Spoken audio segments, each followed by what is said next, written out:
안녕하세요. 조윤 목사입니다. 지난 한 주간 주 안에서 다들 평안하셨습니까? 설 명절도 다 지나가고 이제는 봄이 오는 것만을 기다리는 날이 계속 될 것입니다. 벌써 2월의 세 번째 주일 예배입니다. 시간이 어쩜 이렇게 빨리 흘러가는지요. 속히 코로나도 다 사라지고 정말 봄 같은 기쁨을 맞는 그런 날이 어서 오기만을 기다리겠습니다.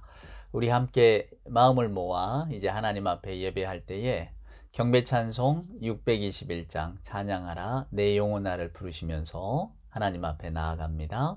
찬양하라 내 영혼아, 찬양하라 내 영혼아, 찬양하라 내 영혼아, 온 마음과 정성 다하여 주 찬양하라. 경배하라 내 영혼아, 경배하라 내 영혼아, 온 마음과 정성 다하여 주 경배하라.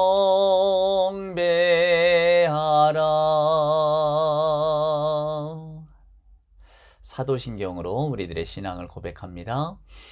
전능하사 천지를 만드신 하나님 아버지를 내가 믿사오며 그 외아들 우리 주 예수 그리스도를 믿사오니 이는 성령으로 잉태하사 동정녀 마리아에게 나시고 본디오 빌라도에게 고난을 받으사 십자가에 못 박혀 죽으시고 장사한 지 사흘 만에 죽은 자 가운데서 다시 살아나시며 하늘에 오르사 전능하신 하나님 우편에 앉아 계시다가 저리로서 산 자와 죽은 자를 심판하러 오시리라.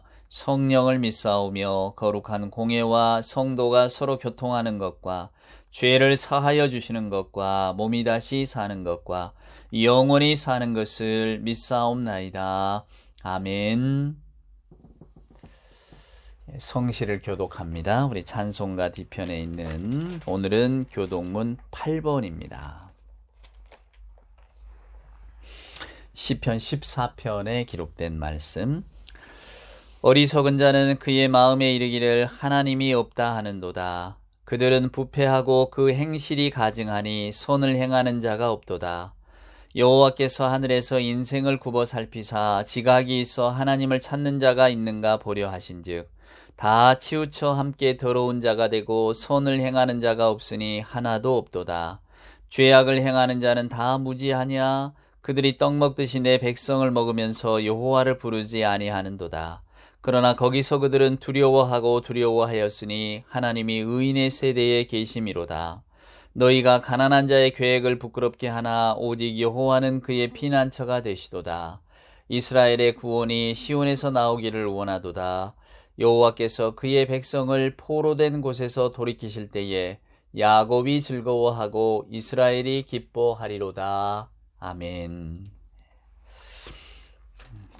오늘 함께 부를 예배 찬송가는 찬송가 320장입니다. 나의 죄를 정케 하사 주의 일꾼 삼으신. 1절과 4절에 있는 찬송가 함께 부르도록 하겠습니다. 나의 죄를 정케 하사 주의 일꾼 삼으신 구세주의 넓은 사랑 항상 찬송합니다. 나를 일꾼 삼으신 주 크신 능력 주시고 언제든지 주 뜻대로 사용하여 주소서. 주여 내게 성령으로 충만하게 채우사 생명수가 강물처럼 흐르게 하옵소서.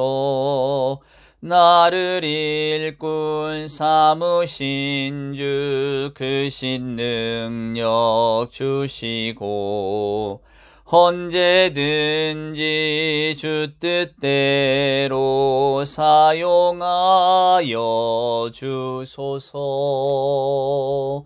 아멘.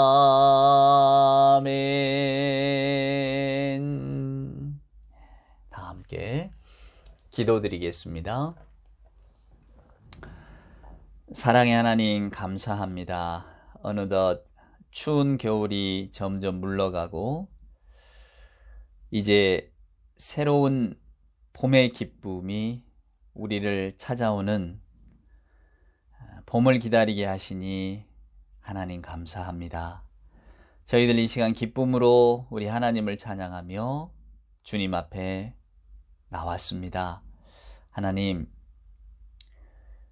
저희들이 보고 듣고 먹고 마시는 모든 것들 모두 다 하나님의 귀한 선물임을 알기에 감사하는 마음, 기뻐하는 마음, 순종하는 마음으로 오늘 이 시간 하나님 앞에 예배하오니 하나님이 예배를 기쁨으로 받아 주옵시고 예배하는 자들 마음마다 오직 하나님만이 주실 수 있는 평강과 은혜로 가득 채워지게 하여 주시옵소서.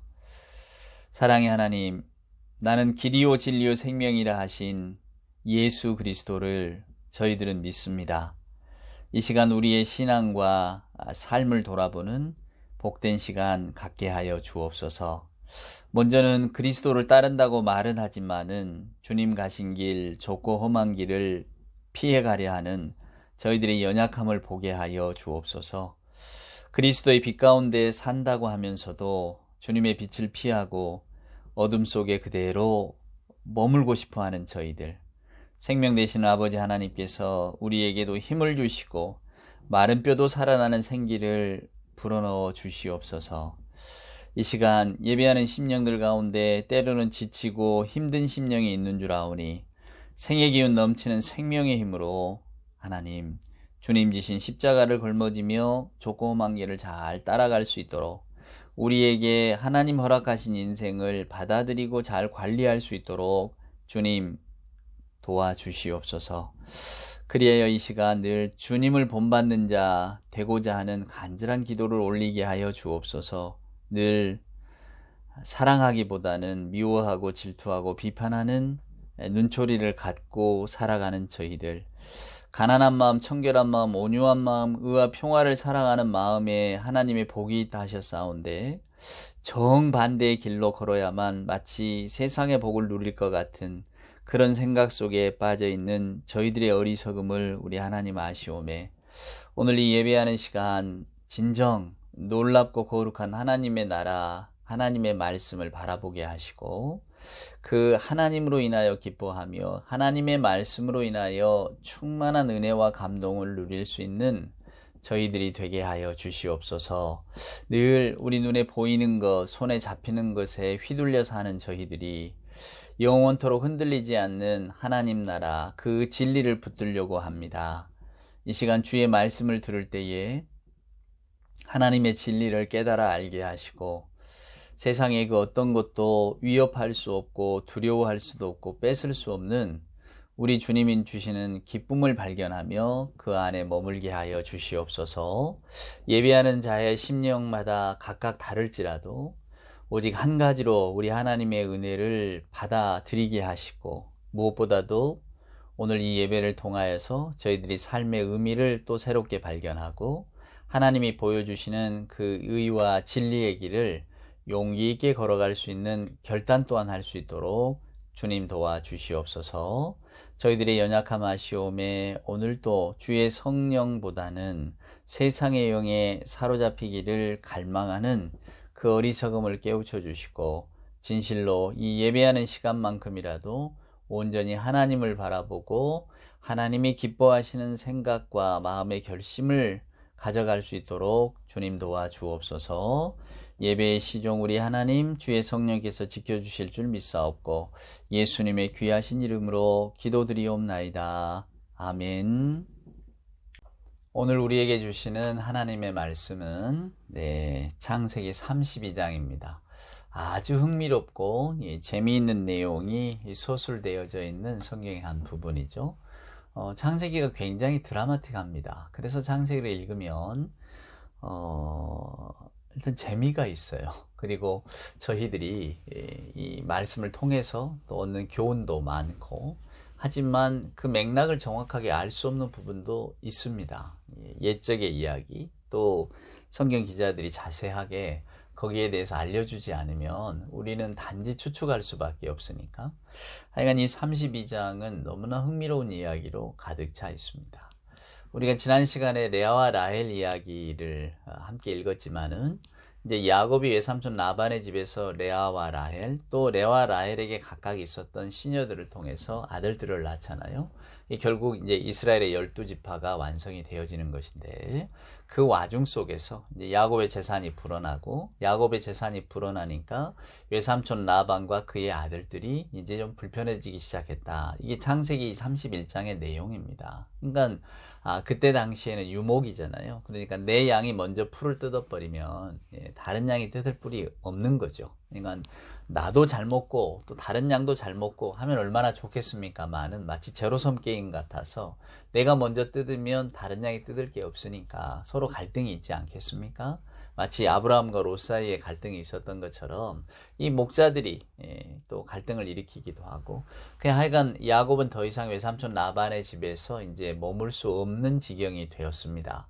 야곱이 원래 도망자였잖아요. 도망자를 받아들여준 라반, 그리고 뭐 속이기는 했지만은 어찌됐건 야곱은 라반의 집에서 재산을 얻고 결혼을 하고 가정을 얻고 자녀를 얻고 자수성가를 라반의 집에서 했죠. 근데 이제 할 수 없이 떠날 수밖에 없으니까 결국 야곱이 돌아갈 곳은 어디겠습니까? 고향입니다.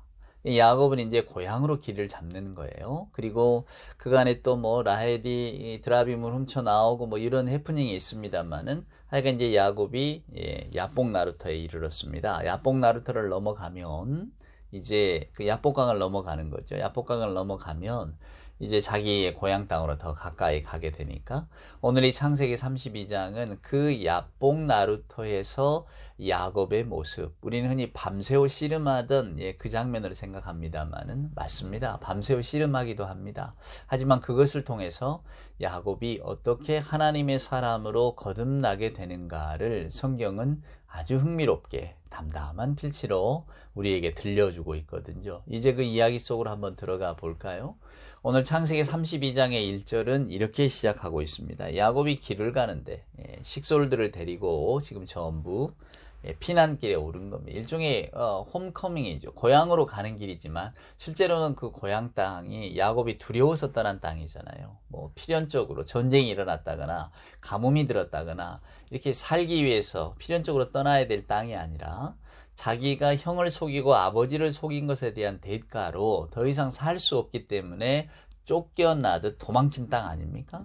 근데 그 땅으로 돌아가야 되니까, 비록 20년의 세월이 흐르고 자기도 이제 큰 재산 또 뭐 가정 일가를 다 이루었지만은 야곱의 마음속에는 근본적인 두려움이 있잖아요. 첫째는 속였다는 두려움, 두 번째는 그의 형 에서에 대한 두려움.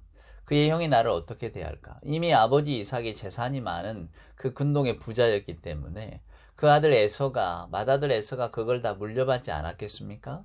그러니까 그 에서가 이미 가지고 있는 재산, 이 규모나 어떤 걸 볼 때에 쉽게 대할 수 있는 사람은 아닌 것이죠. 에서가 마음을 나쁘게 먹는다고 한다면 야곱이 쉽게 고향으로 돌아가거나 아니면 고향 근처에 있어 정착하기도 어려운 그런 어떤 힘이 있는 사람으로 여겨졌을 겁니다. 그래서 야곱의 마음에는 두려움이 있어요. 여러분, 그래서 2절에 보면 야곱이 그들을 볼 때 이르기를 이는 하나님의 군대라 하고 그 땅 이름을 마하나임이라 하였다. 두 군대라는 뜻이거든요. 군대라고 하는 것은 하나님의 사자, 하나님의 군대를 보았는데 양이 많더라 그 말입니다. 무슨 이야기입니까? 야곱에게 용기를 주고자 하는 하나님의 사인입니다. 우리가 여러분 여호수아서를 읽어보면 오늘 이 야복 나루터의 야곱에게 나타난 비슷한 사건이 등장을 합니다. 여호수아가 모세의 뒤를 이어서 이스라엘의 제2대 지도자가 되잖아요. 얼마나 두려웠을까. 근데 이제 그는 모세가 못다한 꿈을 이루어야 됩니다. 그게 뭡니까? 이스라엘 백성들을 이끌고 가나안 땅으로 가야 돼요. 그러니 이 여호수아의 마음속에 얼마나 두려움이 컸겠습니까? 그러니까 여호수아서를 읽어보면 1장부터 여호와의 사자가 자꾸 나타나서 여호수아에게 두려워 말라, 담대하라, 네가 어디로 가든지 내가 너와 함께 하겠다, 이런 메시지를 계속 주고 있거든요. 그 말은 뭐냐면 그만큼 여호수아가 두려움 가운데 있었다는 의미입니다. 오늘 야곱도 마찬가지입니다. 하나님의 사자가 나타나서 그에게 두 군대를 보여주었다. 저와 여러분은 이 성경에 나와 있는 이 진술을 정확하게 그 맥락이 어떤 것인지 또 그 실체가 어떤 것인지 알지는 못합니다. 단지 짐작만 할 뿐이죠. 정말로 어떻게 두 군대가 이렇게 따로 있었던 것인지, 도대체 그 군대의 숫자는 몇인지 우리는 궁금하지만 성경은 들려주지 않으니까 그냥 많은 군대가 있었는데 그 군대가 한 떼가 아니라 두 떼였다. 뭘 의미하겠습니까? 야곱의 두려움을 하나님께서 아시고 미리 이렇게 꿈을 통해서 그에게 용기를 주시는 겁니다. 일종의 신탁의 꿈이죠. 그러니까 야곱은 그것을 보면서 용기를 얻게 되었을 것입니다. 물론 이것이 단지 그럼 길을 가다가 하나님의 사자를 만났다는데 이거 어떻게 우리가 꿈이라고 봐야 됩니까? 환상이라고 봐야 됩니까? 실제라고 봐야 됩니까? 우리는 알 길이 없습니다. 이게 문학적으로 어떻게 표현되어져 있는 것인지 중요한 것은 야곱이 여호와의 사자를 만났다는 겁니다. 자, 만나서 두 군대를 보여주는 것을 보았습니다. 무슨 의미일까요? 삼척동자도 알 수 있겠죠. 이 많은 군대가, 하나님의 군대가 너와 함께하니 두려워하지 말라는 겁니다. 이게 첫 번째 사인입니다. 그러나 사인은 사인이죠. 우리가 어떤 사인을 제대로 잘 알아듣지 못하듯이 오늘 이 야곱도 그 하나님의 사자가 주는 사인을 잘 받아들이지 못합니다. 만약에 지금 우리 같으면 우리는 그 다음 이야기를 알고 있으니까 여호와의 사자가 미리 야곱에게 나타나서 두 군대를 보여주는 것은 너와 함께하니까 두려워하지 말고 그냥 가나안 땅에 가고 또 고향으로 가고 에서도 만나고 하라는 것 아니겠어요? 근데 야곱은 아직도 늘 인간적인 생각에 머물러 있으니까 비록 본 환상은 환상이고 또 그가 해야 될 일은 해야 될 일인 겁니다. 그러니까 그가 해야 될 일이 뭡니까? 두려움이잖아요. 두려움이 해결이 안 된 겁니다. 그러니까 야곱이 두려움 가운데 있는 거예요. 그리고는 뭐라고 이야기하느냐면 우리 32장을 다 읽어야 되는데 읽을 수가 없으니까 7절 한번 보세요. 야곱이 심히 두렵고 답답하여 자기와 함께한 동행자와 양과 소와 낙타를 두 떼로 나누고 이르되 에서가 와서 한 떼를 치면 남은 한 떼는 피하리라 하고. 자, 무슨 말입니까?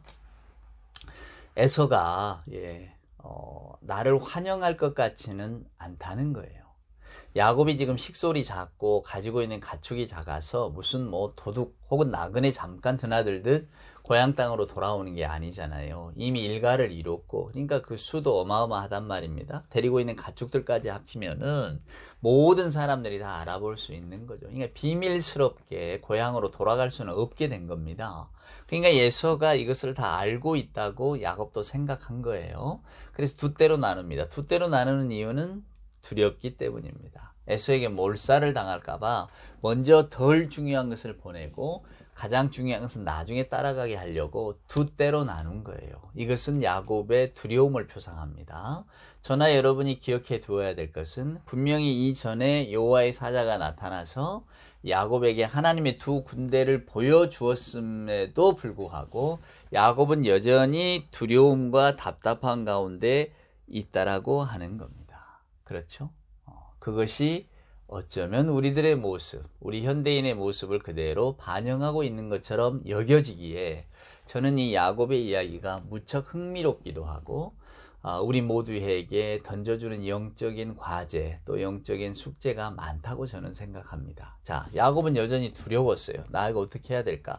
32장을 쭉 읽어보면 야곱은 이제 먼저 다 이렇게 덜 중요한 식구들 먼저 내보냅니다. 그리고는 계속 야복 나루타를 건너가게 하는 거죠. 이제 그 강을. 그리고는 자기만 종국에 남습니다. 무엇 때문에 남았을까? 해결해야 될 문제가 있는 거죠. 아직 그의 마음이 개운치가 않는 겁니다. 일단은 두려워요. 그러나 하나님께서 보여주신 사자를 보았잖아요. 그러니까 이제 그의 마음속에도 소망이 생긴 겁니다. 하나님이 나를 지켜주시겠다고 하는 이건 사인이 아닐까? 그럼에도 불구하고 여전히 불안과 염려가 남아있으니까 식솔들은 먼저 건너보내고 자기는 뒤에 남은 겁니다. 남아서 정말로 하나님께서 나를 보호하실 것인지, 정말 나는 형 에서를 만나도 아무 탈이 없이 돌아오게 될 것인지, 형제 간의 우애를 회복할 수 있을 것인지, 이런 것들이 다들 궁금했지 않겠습니까? 이제 그런 것들을, 그런 문제들을 가지고 하나님과 씨름하려고 이제 그는 혼자 남은 거예요. 그래서 식솔들을 다 내보냈습니다. 자, 22절 말씀 한번 보세요. 밤에 일어나 두 아내와 두 여종과 11 아들을 인도하여 야복 나루를 건널세 그들을 인도하여 시내를 건너가게 하며 그의 소유도 건너가게 하고 야곱은 홀로 남았더니 어떤 사람이 날이 새도록 야곱과 씨름하다가, 자 보세요. 아주 성경 말씀은 간단하게 표현하고 있지만 오늘 이 말씀 속에 아주 큰 의미가 있습니다. 밤에 일어나서 먼저 다 내보내고 자기는 홀로 남았다는 거예요. 24절에 보면 모든 소유도 다 건너가게 했지만 홀로 남았어요. 왜 홀로 남았을까? 해결해야 될 문제가 있는 거죠. 아직 에서를 만날 준비가 안 된 겁니다. 그래서 남아 있었는데 24절에 보면 어떤 사람이 날이 새도록 야곱과 씨름하다가, 어떤 사람 하나를 만났는데 씨름을 했답니다. 우리는 씨름하니까 그냥 붙들고 씨름한 것처럼 여겨집니다. 물론 정확하게 어떤 씨름인지 우리는 알 수 없지만 우리가 생각하는 어떤 몸으로 부딪히는 씨름이었던 것은 분명한 것 같습니다.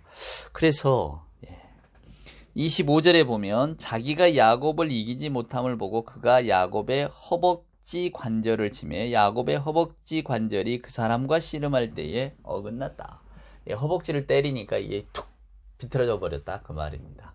우리는 이 이야기 속에서 벌써 어떤 기이함을 느낍니다. 아니, 환도뼈를 쳐서 부러뜨리고 이것을 어리게 툭 어찌됐건 모양을 바꿀 정도로 힘이 있는 사람이 야곱을 씨름해서 못 이겼단 말인가? 의아하죠. 오늘 이 이야기를 읽어보면 그 의아한 것 투성입니다. 또 나중에 보시면 어떤 이야기가 나오냐면 26절에 보면 그가 이르되 날이 새려하니 나로 가게 하라. 야, 해가 뜰 것 같으니까 나를 좀 놔줘라, 그 말이거든요. 마치 무슨 전설 따라 삼천리 같지 않습니까? 원래 어둠은 빛을 이기지 못하니까 옛 이야기 속의 어둠은, 그리고 어둠, 밤에 활동한다는 것은 온갖 인간이 제어할 수 없는 어떤 사악한 힘을 표상하기도 합니다. 그러니까 닭이 중요한 거예요. 닭이 울어야 새벽이 오잖아요. 그러니까 옛 이야기 속에 닭이라고 하는 존재 자체가 항상 새벽을 깨우고 악을 몰아내는, 여러분도 혹시 축구 좋아하시면 요즘 한창 주가가 높은 우리 손흥민 선수 뛰는 토트넘, 그게 이 닭이잖아요, 닭. 그렇습니다. 이게 닭에 그런 의미가 있는 거예요. 상징적인 의미가. 닭이 울려 하니, 닭 울기 전에, 결국 새벽이 오기 전에 나를 좀 내보내달라. 즉, 이 사람이 어떤 사람인지 몰라도 뭔가 좀 이 어두운 곳에 속해 있는 사람 같은 느낌을 우리에게 주잖아요. 그래서 이 이야기를 문자 그대로 읽으면 이게 도대체 뭔가 하는 생각을 갖게 됩니다. 제가 이렇게 유튜브로 하나님의 말씀을 나누면서 누누하게 여러분에게 말씀드리는 것은 우리는 성경 말씀을 다 알고는 싶지만은 다 알지를 못합니다. 성경은 많이 감추어져 있어요. 야곱이 말한 것처럼, 바울이 말한 것처럼 지금은 우리가 거울을 보듯 희미하게 보지만은 그때가 되면 환하게 알 수 있는 거라고. 이 성경 말씀도 다 알 것 같지만 실제로 우리가 모르는 의미가 많거든요. 오늘 이야기도 마찬가지입니다. 왜 도대체 하나님의 사자는 환도뼈를 쳐서 골절시킬 정도로의 힘을 가진 사람인데 야곱과 씨름해서 이기지는 못했고, 또 이기지 못할 뿐만 아니라 베깅 하잖아요. 나 좀 놓아달라고 간청한단 말이에요. 그리고 날이 새기 전에 나를 좀 보내달라고 하니까 이것도 우리가 의아하고, 무슨 도깨비 이야기도 아니잖아요. 우리 옛적에 도깨비 이야기 많이 듣잖아요. 뭐 밤에 고개 넘어오다가 한참 씨름하고 이겨서 묶어놨더니 아침에 가보니까 뭐 빗자루였다. 그만큼 어둠이 주는 힘이 큰 겁니다. 그래서 옛 사람들은 빛 가운데 살다가 어둠이 오면 세상의 종말이라고 생각했고 자기들의 끝이라고 생각했던 거죠. 그러니까 매일매일 해가 다시 뜨기를 빈 것 아니겠어요? 그래서 해를 섬기는 사람들, 달을 섬기는 사람들. 해가 늘 24시간 또 아침이 되면 떠오른다는 사실을 모르기 때문에 항상 해가 떠야 되는데 그런 두려움들이 이제 이런 신앙으로 발전하기 시작하는 겁니다. 그래서 말씀드리고 싶은 것은 오늘 우리는 왜 이 하나님의 사자가 날이 세려하니 나를 좀 놓아달라 이렇게 말하는가 알 수 없다는 겁니다. 여러 가지 해석을 붙일 수는 있지만은 그러나 그것은 해석일 뿐이고 오늘 이 창세기 32장에 저와 여러분에게 들려주는 메시지는 그런 게 아닌 거죠. 우리의 호기심은 도대체 이 사람은 누구였을까? 여호와의 사자라는데 사람의 형상을 어떻게 하고 있었을까? 건장한 남자였을까? 아니면 산신령풍의 어떤 그런 사람이었을까? 그리고 야곱과 더불어서 이렇게 막 씨름을 했을까? 뭐 우리는 이런저런 생각들을 하기 쉽지만은 성경은 거기에 대해서는 자세히 알려주지 않으니까 이제 우리는 그런 부분들은 넘어가고 우리 생각 속에 뭐 여러 가지 상상할 수도 있겠지만 그럼 오늘 이 이야기 야곱이 야복 나루터에서 어떤 사람을 만나서 씨름하게 된 이 이야기가 우리에게 던져주는 신앙의 의미가 뭐냐 하는 거예요. 그것 때문에 지금 창세기가 저와 여러분에게 주어져 있는 것 아니겠습니까? 야곱이 누구를 만났는지 그 사람과 몇 시간을 씨름을 어떻게 했는지 또 그 씨름의 끝에 또 이 사람이 왜 이런 말을 했는지 우리는 알 수 없는 것 투성이에요. 그러나 우리가 알 수 있는 것만을 이렇게 따라가 보면 오늘 이 야곱의 씨름이라고 하는 것 자체가 우리는 신약에 보면 예수 그리스도의 십자가를 표상하는 것입니다. 왜냐하면 환도뼈를 절게 됐다는 이야기가 나오잖아요. 그 사람과 씨름할 때에 어긋났더라. 어긋나 버렸어요. 그래서 여러분 32절 한번 보세요. 그 사람이 야곱의 허벅지 관절이 있는 둔부의 힘줄을 쳤기 때문에 어떻게 됐습니까? 31절에 가면 그의 허벅다리로 말미암아 절었더라. 이제 야곱은 평생을 발을 저는 사람으로 살아가게 됩니다. 정상인이 아닌 거죠. 발을 하나를 절게 됐습니다. 왜 절게 됐습니까? 어떤 사람과 여호와의 사자와 씨름에서 이 사자가 그의 다리를 쳤기 때문입니다. 환도뼈를 쳤기 때문입니다. 그래서 그는 이제는 절뚝거림을 얻었습니다. 그런데 야곱이 절뚝거림만 얻었습니까? 아니지요. 하나님의 생명을 얻게 되었다고 하는 새로운 하나님의 힘을 얻게 되었다고 하는 진술이 오늘 이 성경에는 기록되어져 있습니다. 이게 야곱의 씨름이라는 것 자체가 아까 제가 우리 예수 그리스도의 어쩌면 십자가, 부활을 표상하기도 한다고 말씀을 드렸잖아요. 예수님도 영원한 생명의 능력, 부활의 능력을 얻기 위해서는 먼저는 십자가에 달려 돌아가시는 그런 과정들이 필요했다는 겁니다.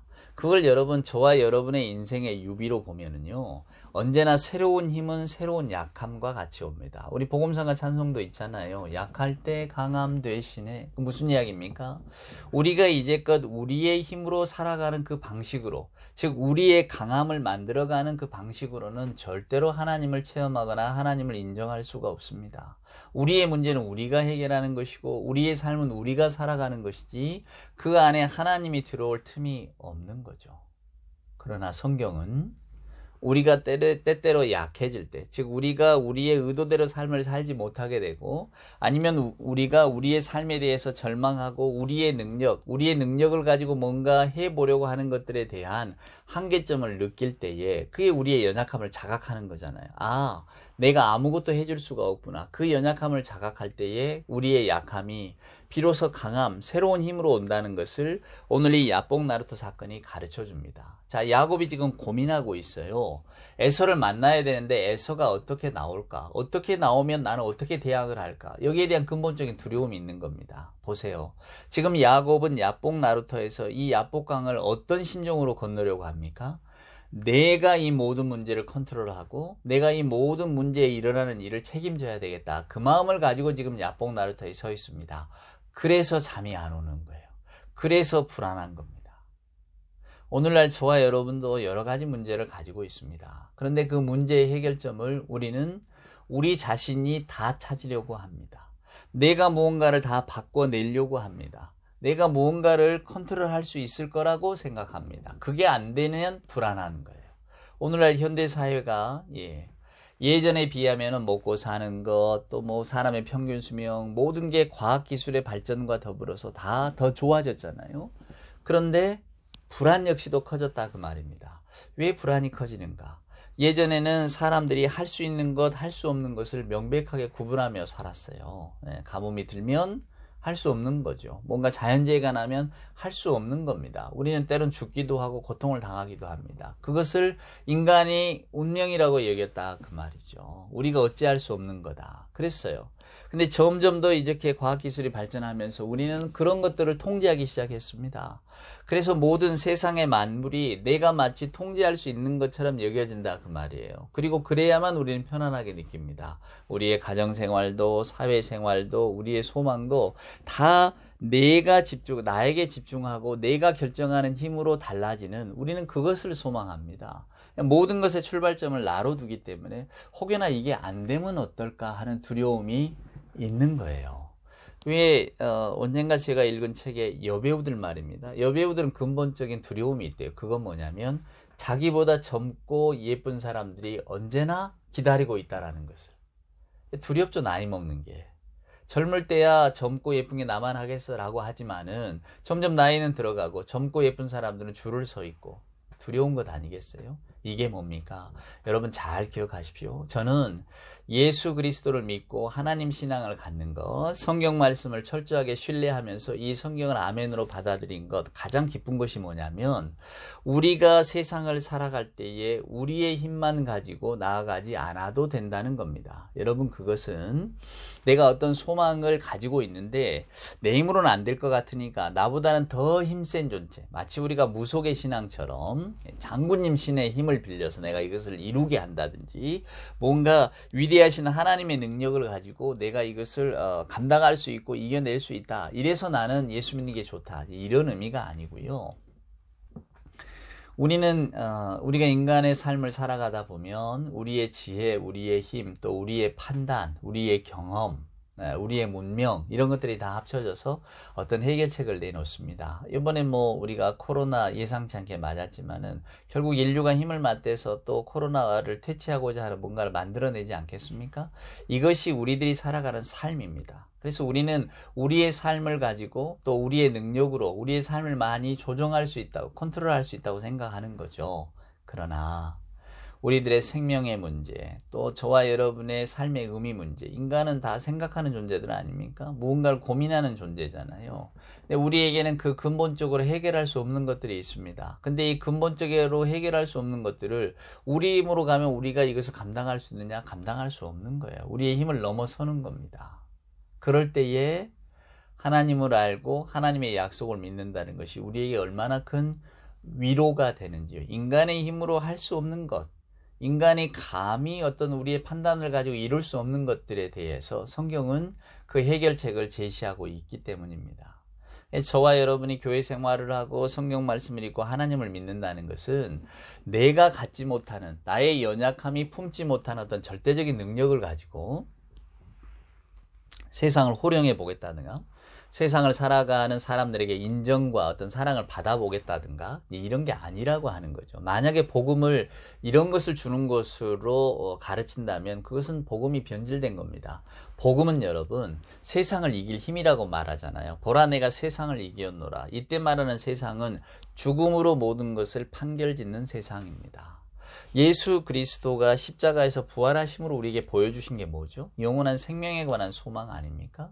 그러니까 우리는 각양, 얼굴이 다르고 생각이 다르듯이 각양의 모습으로 인간의 삶을 살아갑니다. 어느 누구는 자본주의 사회, 요즘 우리가 자본주의 사회에 살고 있으니까 돈도 많고 성공하면서 마치 많은 사람들이 부러워하는 삶을 살기도 하고, 또 어떤 사람은 그런 것이 잘 안 돼서 여전히 가난하고 또 혹은 하는 일마다 힘들고 그런 삶을 살아가는 사람도 있습니다.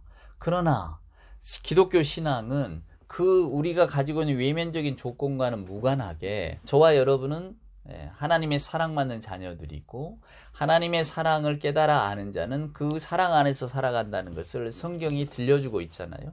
내 손에 있는 게 무엇이냐를 묻지 않고 너에게는 하나님의 영원한 생명이 있다, 너는 그리스도로 인하여 빚진 자가 되었다라고 하는 하나님의 인치심으로 우리가 의로움을 입었다라고 하는 구원의 역사, 구원의 선포가 저와 여러분에게 되어 있다라고 하는 겁니다. 그러니까 놀라운 거죠. 그래서 여러분, 이 복음은 세상의 어떤 힘도 흔들 수가 없는 거예요. 오늘 이 이야기를 보세요. 야곱이 지금 하나님의 천사 사자를 만나잖아요. 씨름을 합니다. 어디에서 그런 힘이 났는지 이 사람을 꼭 붙들고 놓아주질 않아요. 그냥 한 손으로 쳐서 그냥 환도뼈를 부러뜨릴 만한 힘을 가진 사람인데 이 사람이 쩔쩔매다가 오히려 야곱에게 사정을 합니다. 나 좀 제발 좀 놓아달라고. 자, 우리가 가지고 있는 성경은 이 이야기에 대해서 더 이상 말을 해주지가 않아요. 저도 오랫동안 분석심리학을 흥미로워하고 공부를 해왔으니까 야, 이거 기가 막힌 옛 이야기인데 이 이야기 속에 어떤 의미를 찾아봐야지 수십 가지를 찾아낼 수 있어요. 하지만 성경이 말하고자 하는 것은 그게 아니잖아요. 자, 야곱이 야복나루터에서 하나님의 사자와 씨름합니다. 새벽녘에 이르도록 붙들고 있었단 말이에요. 환도뼈가 부러졌지만 야곱이 지지를 않았어요. 그렇죠? 그리고는 이제 이름도 바꾸게 되고 어찌됐건 간에 승리한 야곱이 야복나루터를 건너갑니다. 그러면 오늘 이 야곱의 마음속에 뭐가 자리 잡아야 됩니까? 내가 하나님의 사자와도 겨루어서 내가 이긴 사람이다 라고 하는 그 아주 넉넉한 자부심과 또 심지어는 아주 이게 자만심으로 발전할 수 있는 이게 자기 확신이 오지 않겠습니까? 그러면 전날 밤에 가졌던 두려움들은 다 없어져야 될 터인데 그렇지 않거든요. 여전히 야곱은 33장에서 에서를 만나기 전에 굉장한 두려움을 가지고 있습니다.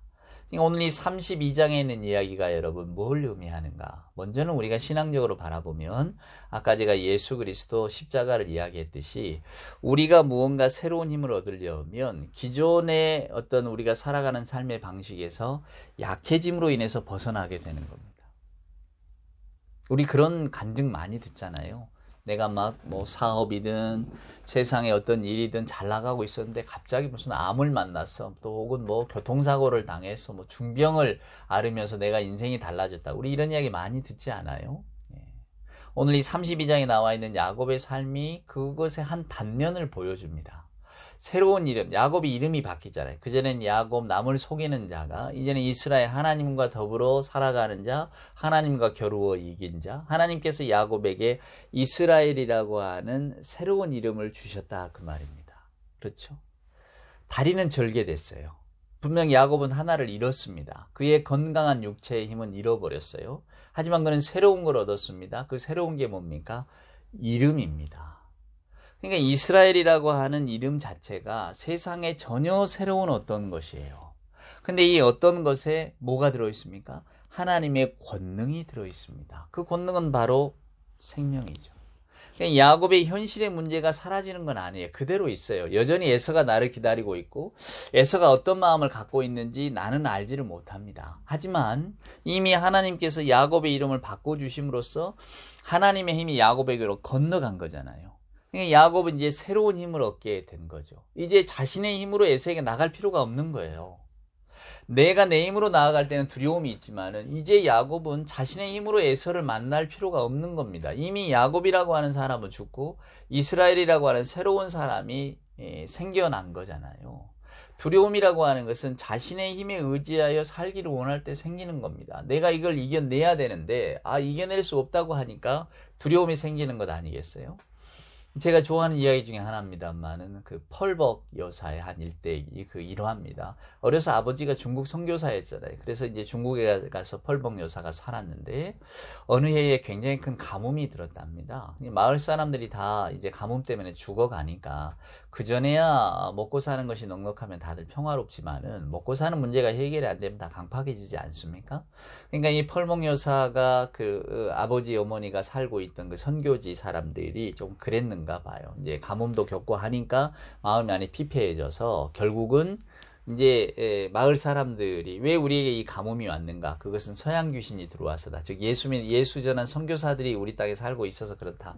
이런 이야기를 하지 않았겠습니까? 그러니까 분노한 중국의 농민들이 이제 몰려간 겁니다. 저 선교사를 죽이고 우리가 우리 땅신의 어떤 노여움을 풀자 그러지 않겠어요? 근데 공교롭게도 그때 아버지는 또 다른 지방으로 출타가 계시고 집안에는 여자들밖에 없었답니다. 근데 이제 마을 사람들이 몰려온다는 소리를 다 듣지 않았겠습니까? 그러니까 펄벅 여사가 어렸을 텐데 그때 어머니가 놀라운 말씀을 하셨대요. 그건 뭐냐면 차를 끓여라.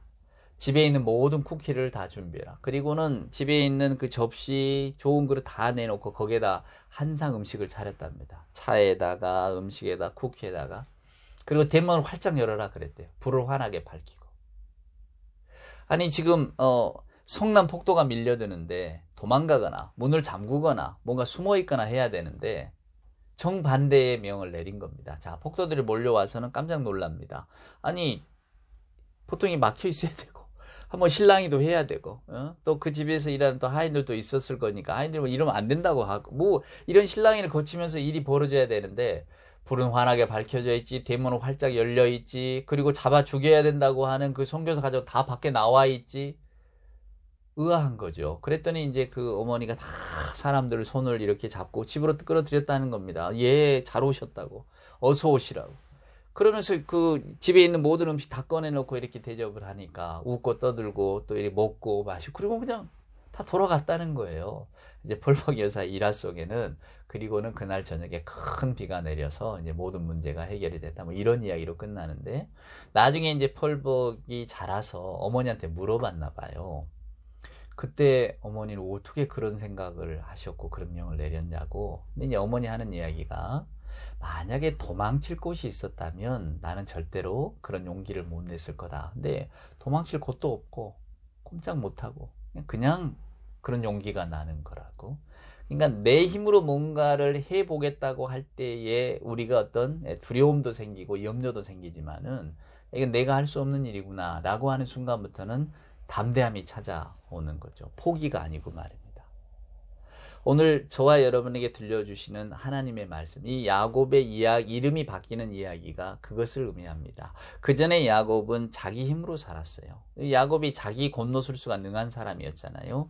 지혜도 많고, 세상 사는 지혜도 많고, 남을 잘 속이기도 하고, 또 거기에 대해서 어떤 그게 꾀가 많으니까 그런 것 아니겠어요? 그런 삶을 살았는데, 이제 하나님께서 야복 나루토에서 이름을 바꿔주심으로써 너는 이제 네 힘에 의지해서 살지 않아도 된다. 정말 놀라운 신앙의 깨달음을 주신 거죠. 근데 그 신앙의 깨달음이 그냥 왔습니까? 아니에요. 다리 하나를 잃었어요.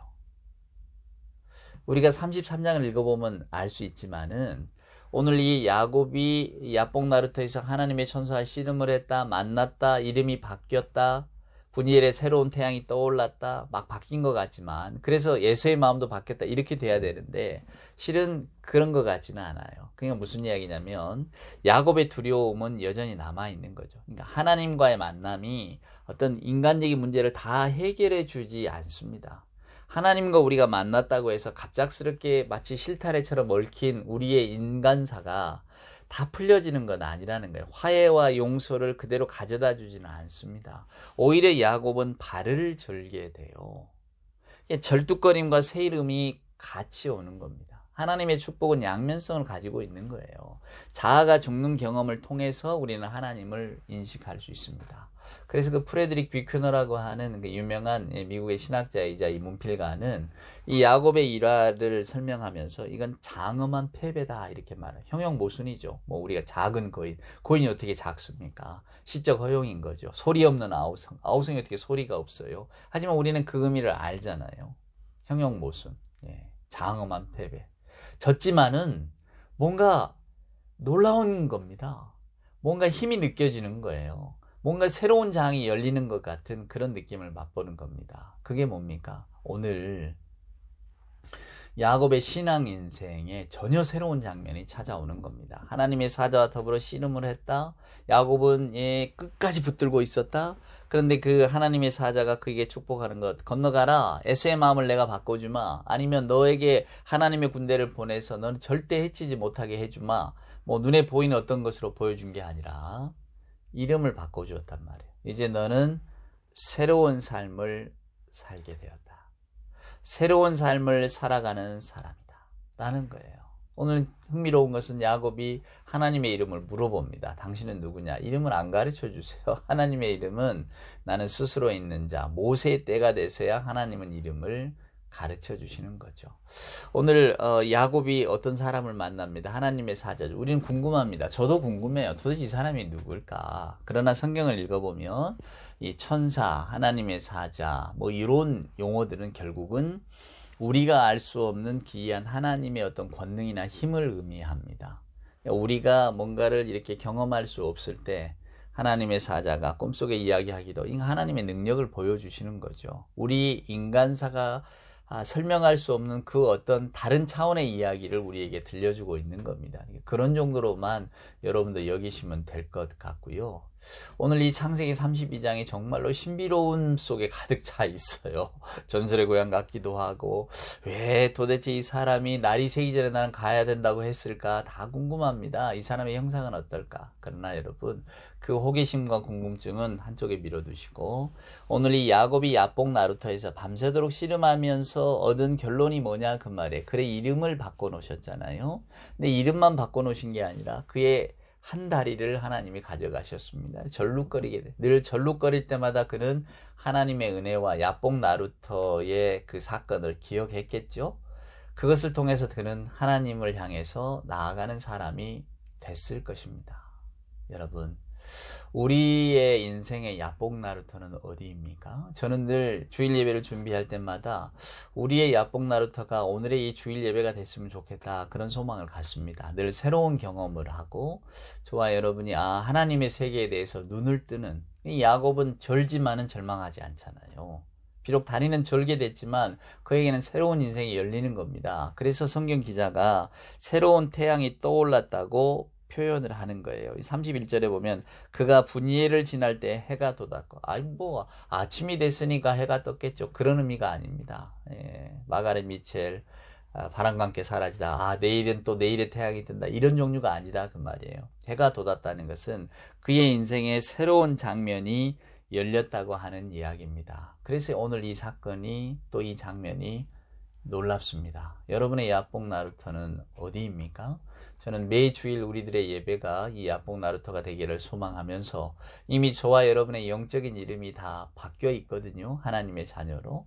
그것을 아시고, 어떤 우리의 힘, 내 삶은 내 거지, 내가 내 힘으로 개척해 가는 거지, 이거보다는 우리는 나름 내가 가진 소망을 이루어 보려고 애를 씁니다만은, 그러나 가장 근본적인 문제는 우리 하나님이 주시는 그 새로운 권능의 힘이 우리를 살게 하고 결국은 예수 부활의 생명의 세계를 바라보게 한다는 것을 늘 기억하시면서, 세상을 두려워하거나 세상에 넘어지기보다 오히려 세상 살아가는 길들을 좀 의연하게 바라보시면서, 세상을 이기신 우리 구주 예수 그리스도, 이름을 바꾸어 주신 하나님의 이 놀랍고도 새로운 힘이 야곱의 인생에 찾아듦을 보면서, 저와 여러분의 인생에도 오늘 이 시간 지금 찾아오고 있음을 깨닫고 세상을 좀 더 담대하게 살아가시기를, 그리고 내가 할 수 없더라도 하나님의 권능의 힘은 전혀 또 새로운 방향으로 우리의 삶을 인도하니까,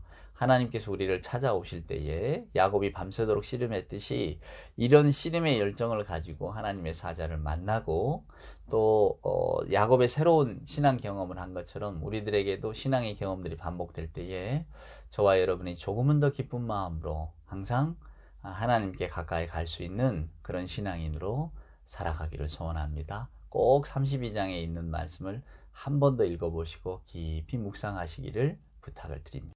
기도하시겠습니다.